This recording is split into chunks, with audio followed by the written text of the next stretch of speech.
All right, everyone. Welcome to today's charting session. Sa mga hindi pa po nakakaalam, what we do here is we typically look at either yung mga trending names, and by that, I mean yung mga pangalan na maaaring malaki yung ginalaw, whether to the upside or to the downside, or perhaps malaki yung value traded, or generally speaking, mas minamatahan lang po ng mga tao. Also, tumatanggap din po tayo ng mga chart requests. So kung meron po kayong mga requests, please feel free to let me know in the comment section below. So let's start off with LTG. Since we last looked at this, there really hasn't been a lot of changes.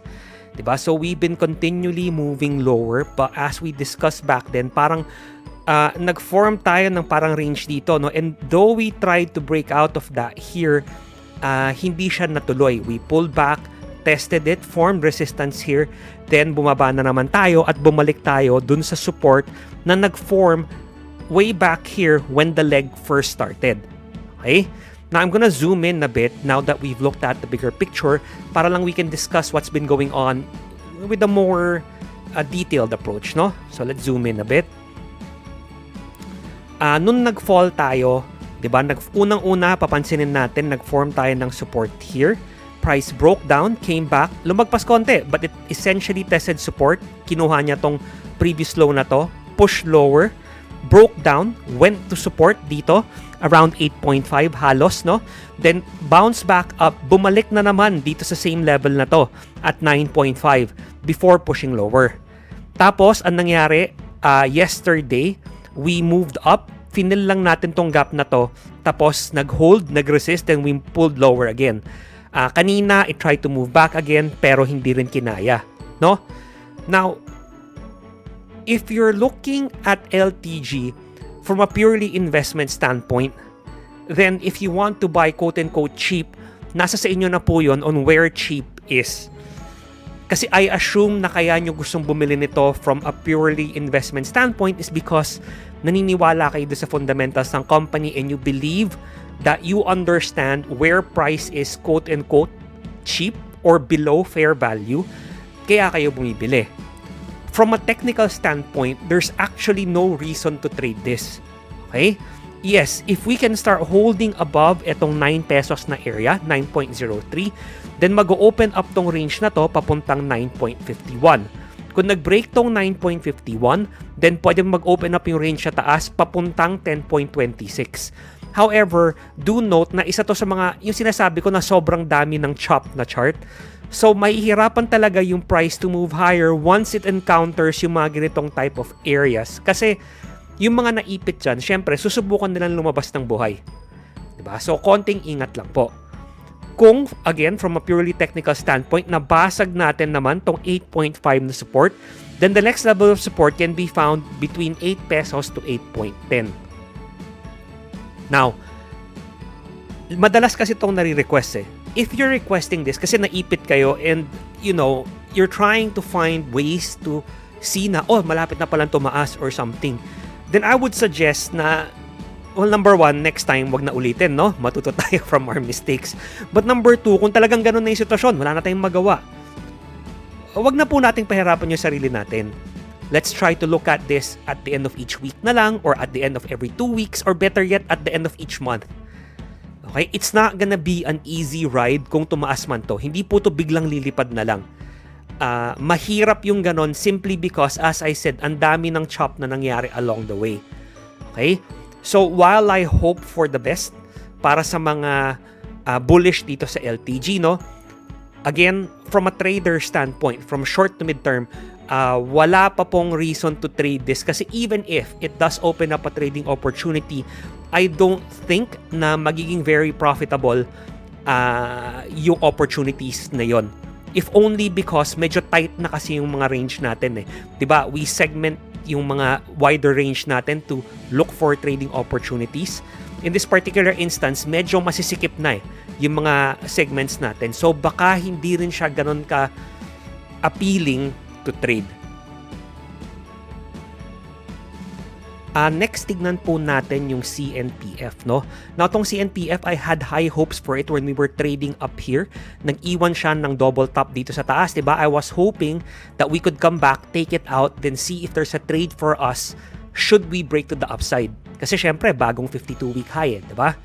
Pero di nangyari yon. Nabitin yung climb, we broke beneath itong trend line natin, diba? And when we broke down, what happened? Diba? Nakahanap tayo ng brief support dito sa mga areas na to, around 24 pesos. We bounced, binalikan natin yung trend line, diba? Almost tick perfect. And then from there, bumaksak na tayo ng mabilis. Bumaksak tayo ng bilis, as we always discuss, usually fast moves. Kapag nakain sila, medyo mabilis din. And in this particular instance, nakain siya pabalik. And price came back, lo and behold, dito ulit sa 24. Diba? Yes, lumagpas tayo ng konti, but by and large, 24 held as our resistance for now.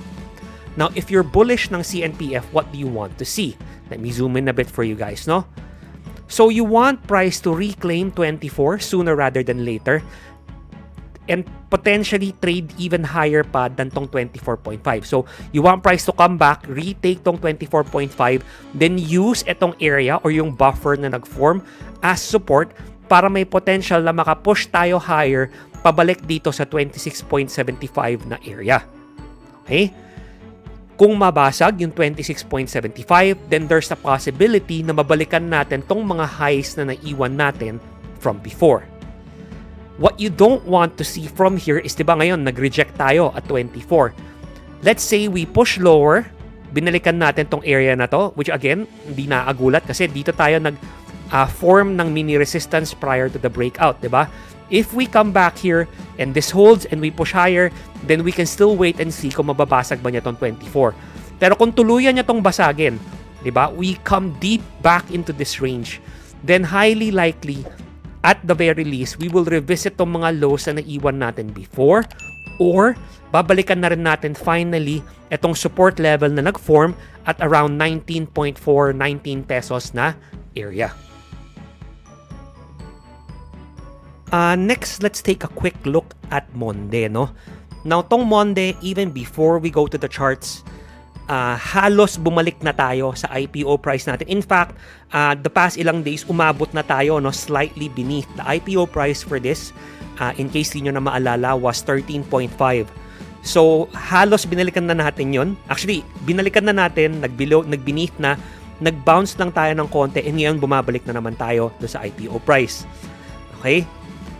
Let's say na mabasag, number 1, tong support na nag-form, tong mini support na nag-form around 13.4, then highly likely we revisit yung previous support natin and all-time low at 12.68, perhaps even lower. Okay? So let's get that out of the way para when we discuss yung pataas sa segments, hindi ko na kailangan balikan tong bearish scenario natin, no? Now, for bullish scenarios, what you want to see from here, okay, is not just for price to break above itong 14.4 na. Yes, I acknowledge that there's a level there, pero feeling ko nga dapat alisin ko na yan eh. Hindi ko palang inaalis because I have this gut feeling na price will come back there, react, then roll over. Okay, but there's always a possibility that price pulls back further kung umangat man siya. Kasi ang laki ng leg na to eh, 'di ba? Again, maraming red candles, mabilis. So, there's a possibility na makain to higher. Okay? If it does so, what we want to see para maging bullish ito ulit is for price to break above tong 15.5. Kasi what we want to see is magkaroon ng change in structure. Kasi 'di ba, we've been printing highs, lows, lower highs, and so on, 'di ba? Lower high, lower low, and so on. So, ito yung last mo na lower high. Para masabi natin na baka may magbago sa flow, the structure has to change. And at bare minimum, given current structure, ito yung high na kailangan nating mabasag para masabi natin at bare minimum na merong nagbago.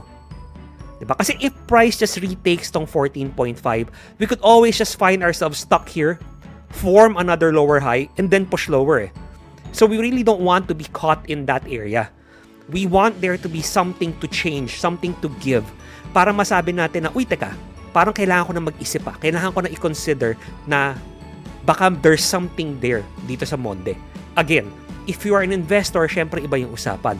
But from a purely trading standpoint, yun po yung hinahanap ko na minimum change. Again, given current structure, this can change moving forward once more candles print, no? But for now, yun yung gusto kong makita para maging bullish ako ulit dito sa Monde. Next, tignan po natin tong MRC. Now, if you remember from before, I was saying na price could pull back dito sa white zone na to kasi hindi pa siya na-test eh. When we broke out of this small area of consolidation dito sa baba, we pushed higher here. We never tested it. We just pushed higher, di ba? Binalikan natin yung resistance natin at 31. Okay? And then from there, nauntog tayo, we rolled over, went back up, formed a lower high, and now we find ourselves back close to or around this white zone. Now, given the current structure, my expectation is we're gonna break this white zone sooner rather than later. And if we do so, then hindi ako magugulat kung bumalik yung price sa support level at 222. Okay? Yun yung previous support na nag-form dito. And yun yung natural na magnet, kumbaga, where price could be pulled towards assuming mabasag tong white zone na to. Now, let's say na baliktad. Let's say na nag-hold and we break higher, we retake etong 27 na area. Normally, sasabihin ko, sige, pag na-retake yan, mag-open up to itong range ito and so on. However, because of what happened here, meaning nag-form tayo ng lower high, diba? While I haven't removed my level just yet, because you can see na talagang rini-respect siya eh. Kahit itong candle na to, diba? Na kalagitnaan, yan din yung hinanap niya na support eh. Bago tayo tuluyan nag-breakdown. So even if we retake 27, you need to ask yourselves, kung assuming nagko-form nga tayo ng lower highs, okay? Ang high nito was at 295. Is there a trade that you can take there? Yes, pwede nyo sabihin na if we break 27, maybe we can go for 29. Pero ang small ng margin for error mo kapag ganun eh. Where would your stop go? I-stop kayo agad beneath 27? Diba? Do you really think na ganun kayo agaling na dapat kung saan yung sinabi nyo support perfect, hindi pwede lumagpas kahit by one tick? Diba? Kaya medyo mahirap because ang tight na niya. So again, if you're an experienced day trader or scalper, then by all means, no, kung meron kayong magandang sistema to trade that type of situation, then go ahead. But otherwise, I would advise na maybe wait muna. Hintayin muna natin for further structure to develop kasi if this is really gonna go, if this eventually pushes higher, breaks above tong 31, I think it would give people ample opportunity naman to get in. Diba? Yes, we will be paying a premium, pero we are paying for yung confirmation. Okay, meron na tayong, hindi naman kasiguraduhan, pero mas meron na tayong sign that we are pushing towards the upside. So that's what we want to see. We don't want to force trades in between dahil baka maipit tayo along the way, lalo na po kung hindi pa po tayo gano experienced. And then finally, tignan po natin yung PX, no? So tong PX, last time we discussed it, sabi ko maaaring umangat siya, balikan niya to, and mag-form tayo ng some type of head and shoulders pattern. Pero nabitin, no? We didn't even get that far. Nag-form tayo ng shooting star dito. Let me zoom in a bit. Nag-form tayo shooting star dito. Then we started rolling over, and now it's looking like we might come back and tag ulit tong double bottom na nag-form sa baba. Diba? Perfect double bottom yan eh. So, hindi ako magugulat if price comes back here. Maybe it breaks it, maybe it doesn't. I don't know. Pero para sa akin, when I look at this, yun yung natural drawing point or magnet for price. If mabasag tong area na to, itong 5 pesos, then highly likely, we will come back and revisit tong mga lows na naiwan from before. Okay? Now, bullish scenario. Pagka ganito na yung itsura, I don't really have high hopes for it. Yes, a fundamental driver could result in a drastic turnaround, no? And in fact, I think a lot of the people who bought into this, yun yung hinihintay nila. It can or it might not happen, I don't know. Hindi naman po natin alam anong mangyayari sa future, no? So, para sa akin, at bare minimum, if we can at least reclaim tong 6 pesos or 5.95 na area, then we can try and see kung kaya ba nating i-fill tong gap papuntang 6.35. Okay? Anything beyond that, even though I know I left levels there, I'm still very uncomfortable talking about kasi sobrang laki ng room for error.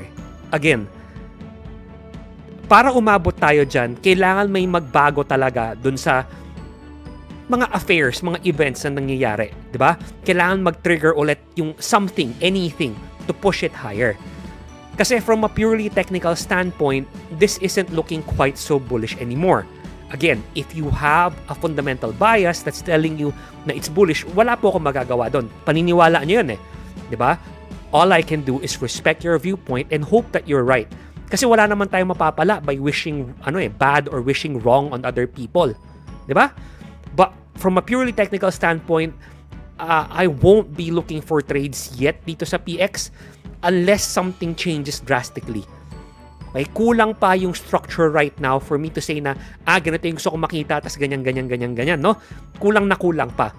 So, if this is something that you want us to continue cover moving forward, be sure na patuloy nyo po siyang i-request para hindi ko siya makaligtaan, no? Kasi for me personally, if I was just going over my watch list for the week, I would likely just skip this. But if you want to keep watching this, make sure to let me know.